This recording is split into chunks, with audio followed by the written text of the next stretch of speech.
Did good. Okay, so now we're going to need to unwrap it. Select the whole object, make sure that you're not in any of these sub-selections, and click your modifier list and start typing in UVW. You should come down to, unwrap UVW right here. Select that, click edit, scroll down, click face, and uncheck normalize map. So I'm going to turn off show map and go to view and turn off show grid. I'm just going to shrink that down a little bit, sort of out of the way, and zoom way out. One other thing I'm going to do is change that to thin seam display. You don't have to do that, it just makes the green lines a little bit thinner, and I think it's easier to work with. Okay, so you have a couple of options when you're unwrapping it. If both sides of the weapon are exactly identical, then the best thing to do is just put them on top of each other in your unwrap, because it'll save space. But that restricts you from putting any kind of details that are unique to one side of the weapon or the other, which isn't exactly what I want. So it takes a bit more space, but I'm going to go ahead and do the two sides separately. Let's see.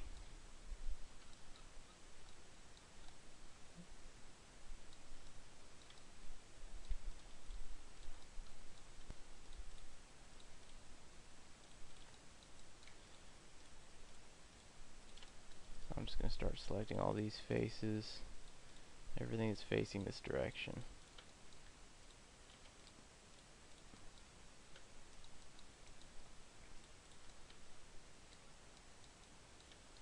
Okay, let's see.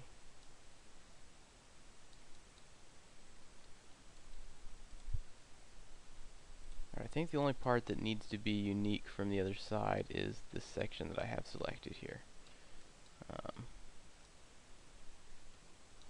So that's the only part that I'm going to worry about having separate. So now click planar, choose the y-axis, and then uncheck planar, and you can move this around.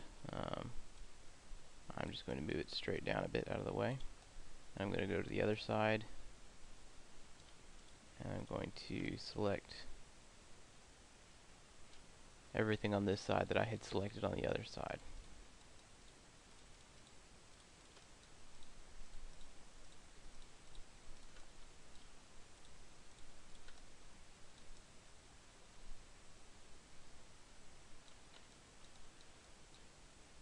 Alright, planar, line Y, and I'm going to move that one down right beneath it. Okay, so now everything else can just be basically stacked on the other side. So now I'm going to go ahead and select everything down here that's facing this direction.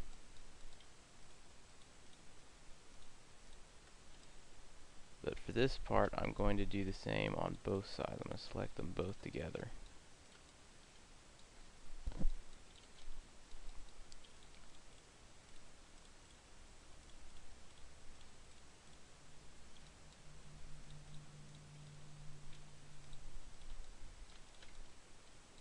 And then I'm going to do planar, align Y.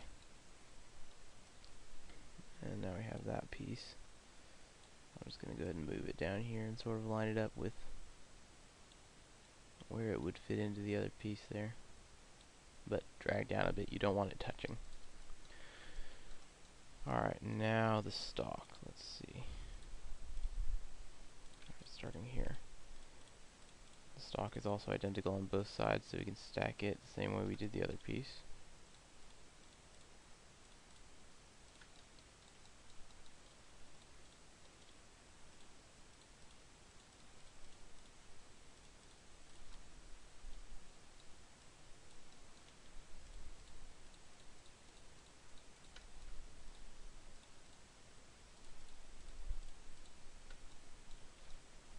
Okay, planar, align Y again, and just put that wherever you want to for now. All of this will be sort of rearranged a bit later, so in fact maybe it's better to just sort of space it all out for now, out of the way.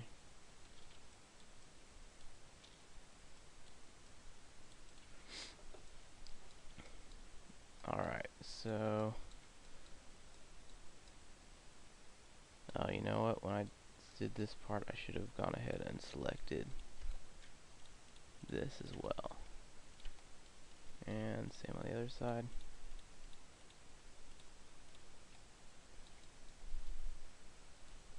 Alright, planar, align Y, and there we go, that's better.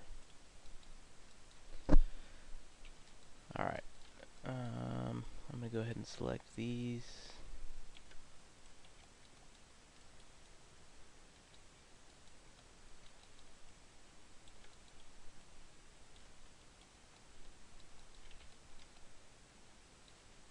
And align Y. Oh, I have something I didn't mean to get. There it is.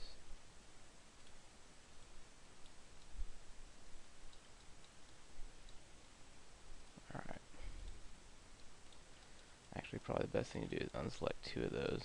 Just get the two that are directly opposite each other and then select the other ones.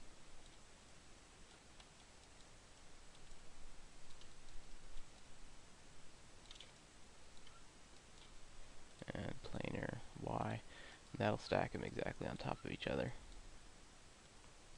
And you can move those wherever you want. I'm just going to put them in here in the trigger guard area. Okay, I'm going to get the top of the weapon next.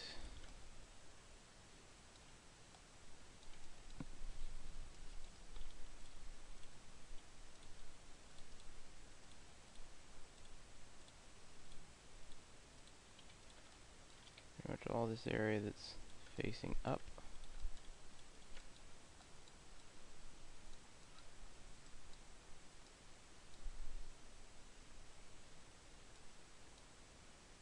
It might be better if I did that in two parts. Alright, so this part, this time you're going to want to use align Z. And then this part. And again, align Z.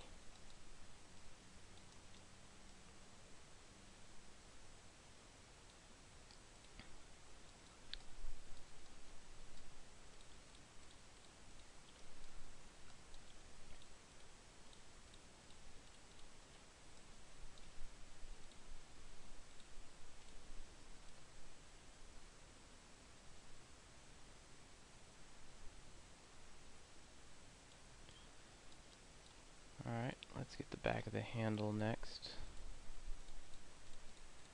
Basically, you just keep doing this until you've got everything unwrapped, and then the goal is going to be to arrange it in such a way inside this little square here. Just scale it all down until it fits in the square, and then arrange it in such a way that you have as little wasted space as possible.